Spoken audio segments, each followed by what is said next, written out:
Alright, as you can see, this is now day 7 of the fermentation. I'll zoom in, you can see them bubbles right there. That means it's still fermenting. It has also become quite cloudy. The more you let it sit and chill, don't touch it, leave it alone. Except for here in a minute, I'm going to stir the top. That's what's known as breaking the cap.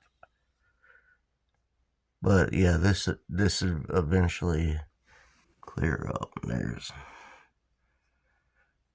better close up. Yep, still active. And this is what I mean by breaking the cap. See, what'll happen is mold will get on top. And that's bad to unairlock it, but I've got experience and I think it'll be just fine. All them pretty blueberries in there. You can hear it hissing. Yeah, but we don't want that's probably just yeast, but yeah, it's a stem, I can see it. But you'll notice the blueberries are starting to strip their colors, and it's actually going to go down into our honey wine. This is a Mead. That's just the honey emulsified and being eaten by the yeast. Sterile spoon, just sterilized it. And people use Sandstar and stuff. You can use Dawn. Just make sure you rinse it really, really good. All right. We're just gonna break the surface tension, and what that does is it allows blueberries kind of rehydrate, just so no mold gets to growing. That stuff that's spent yeast.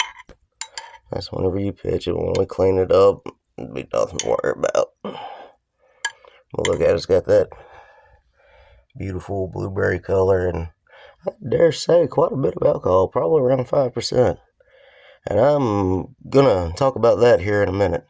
I don't know whether I should ice distill this or just cold crash it and call it done. When you ice distill, you'll double your volume. So if it has around 5 or 6, it'll be double that. It'll be more like wine territory, as a Mead should be. However, you're gonna lose volume. Should have made 2 gallons. But anyways. Alright. So let's talk about what we're doing. This will be a 3-part video series. And yeah. If you'll notice, I hadn't put in the peppermint extract yet. That right there is going to be saved in the cleanup. Because if there's any off flavors, that's when I decide to put it in. And honestly, this is my first time using this stuff.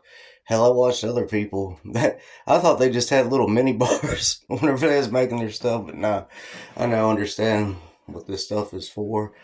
And I've just been making regular tea and cokes and stuff to sample it out, and yeah, it's it's pretty good.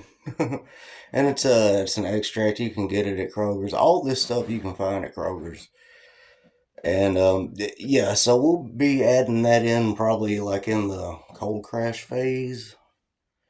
Yeah, and because when you ferment it can put off flavors in your brew.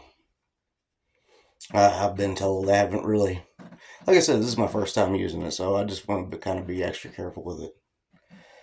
Next up, if you can find distiller's yeast, by all means, yes, use it. But I just do it on the cheap. I've been doing this for 5 or 6 years. Hey, bread yeast works, and if you want a dry finish, use Red Star. There will be a little bit of breadiness to it, but you know what? I sampled a little bit of that blueberry Mead, and it's not a bad thing. It's kind of like a blueberry bread muffin taste with that honey. It's good, and if there is any kind of what you call slur, this right here should fix that. Um, and we'll see about racking it. If I'm gonna ice distill it, I might just leave it a low wine because I really don't have that much to begin with. That's another thing I recommend. Always upgrade your fermentation vessels. If you can use a real airlock, get you a real airlock. But this is the way I've been doing it for going on 6 years. So, yeah.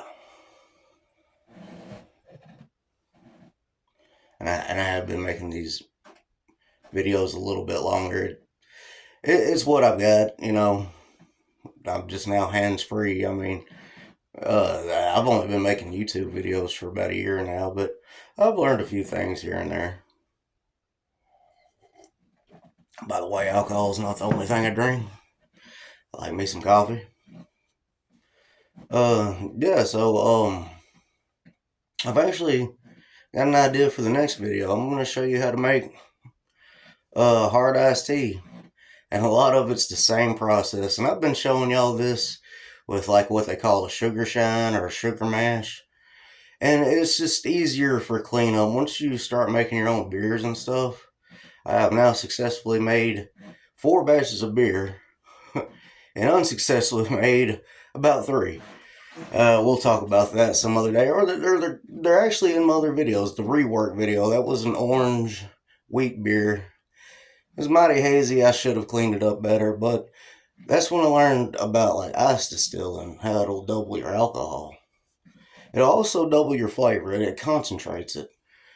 So, yeah, we'll see how this goes. I mean, it's a real simple video. Watch an Applejack video, another distiller. Yeah, I'm advocating for the community. Like, just get into it. You know, this is like the cheapest way that I know how to start. So, I mean, but you always want to use fresh ingredients. You always want to add in enough sugar. And the most important part, whether it makes vinegar or alcohol, is your yeast. So, anyways, I think I've got my time limit for this video, expressed my bullet points, and stay tuned and wait part 3. All right, bye.